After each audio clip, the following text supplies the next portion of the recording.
سر، صدقے کے بارے میں کچھ ارشاد فرمائیں۔ جس قسم کی تکلیف ہو ویسا صدقہ ہونا چاہیے۔ بہترین صدقہ یہ ہے کہ کسی زندہ چیز کا یا جانور کا اللہ کی راہ میں قربان کر دینا۔ آپ لوگ صدقے کا مفہوم سمجھ لیں کہ صدقہ کسے کہتے ہیں۔ صدقہ یہ ہے کہ آپ سے کچھ مال نکل کے ان کے پاس کسی شکل میں جائے جن کے پاس مال نہیں ہے۔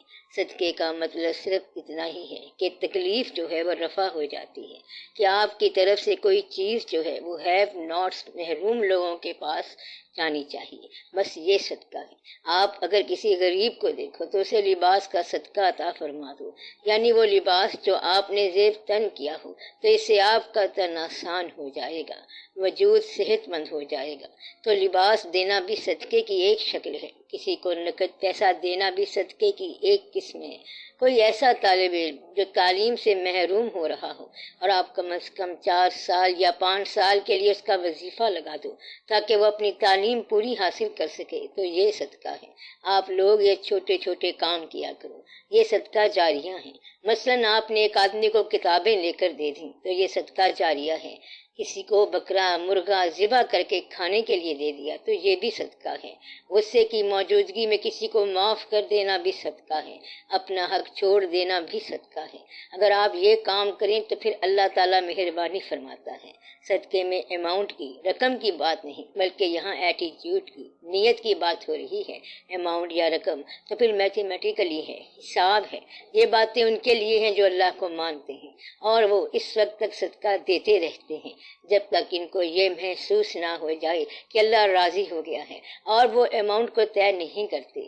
آپ کے دل پر جتنا بوجھ پڑ رہا ہے آپ نے اس بوجھ کے حوالے سے صدقہ دینا ہے، اس میں اماؤنٹ کو طے نہیں کرنا ہے۔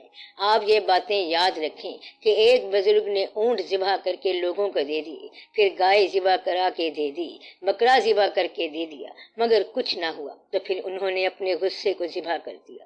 تو صدقے کا طریقہ یہ ہے کہ جیسے آپ کو تکلیف محسوس ہو رہی ہے یہ اس حوالے سے ہے، اور اس میں نیت اللہ کے قریب جانے کی خواہش ہے۔ صدقہ ضرورت مند کو دیں۔ اگر کوئی بکرا ذبح کرنے کے بعد کسی ادارے میں چلا جائے گا تو وہ ادارے کے منتظمین ہی کھا جائیں گے۔ اس سے تو بہتر ہے کہ کسی غریب کے پاس 500 روپے چلے جائیں تو یہ غریب کو ضرور ملے، مسکین کو ملنا چاہیے۔ مسکین کی تعریف یہ ہے کہ ایسے لوگ جو غریب ہیں اور وہ سوال نہیں کرتے۔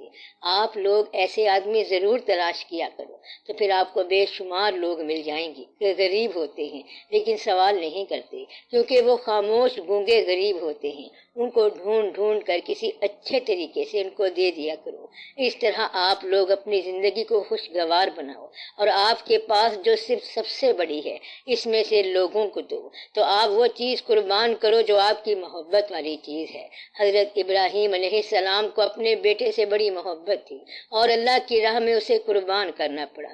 تو جس چیز کی آپ محبت رکھتے ہیں وہ چیز اللہ کی راہ میں نثار کر دیں۔ اگر آپ پیسے والے ہو تو پیسے نثار کرو۔ صدقے کا اطلاق غنی پر ہوتا ہے تو غریب کیسے صدقہ دے گا؟ پھر فرمانے والوں نے فرمایا کہ وہ غریب غنی ہے جو دوسرے کے مال کی تمنا ہی چھوڑ دے۔ ہر صفت ہر آدمی میں پائی جاتی ہے، اس لیے غریب بھی صدقہ دے گا اور اسے پتہ چل جائے گا کہ کتنا پیسہ دے گا۔ وہ اپنی قسم پرسی کی حالت میں یہ ایک واقعہ کر جائے تو یہ پھر ایک صدقہ ہے۔ صدقہ اماؤنٹ کا نام نہیں ہے بلکہ میں پھر کہوں گا کہ صدقہ ایٹیٹیوڈ کا نام ہے۔ یہ آپ کی میلان تباہ کا نام ہے، اور صدقہ ضرور دینا چاہیے۔ کسی کو معاف کر دینا صدقہ ہے، کسی کو بخشش کر دی تو یہ صدقہ ہے۔ زندگی میں کبھی ایسا موقع آئے کہ آپ کو مجرم مل جائے تو حالانکہ مجرم کو ضرور سزا دینی چاہیے، مگر مجرم کو سزا اس وقت دینی چاہیے جب آپ بھی اپنے جرم کی سزا لینے کے لیے تیار ہوں۔ تو کرنا یہ چاہیے کہ اللہ ہمارے بھی گناہ معاف کرے اور ان کے گناہ بھی معاف فرمائے۔ آپ زندگی میں ایک آدھ مجرم کو بغیر وجہ کے ضرور معاف کر دینا، یہ بھی صدقہ ہے، اور ایسا صدقہ ضرور دیا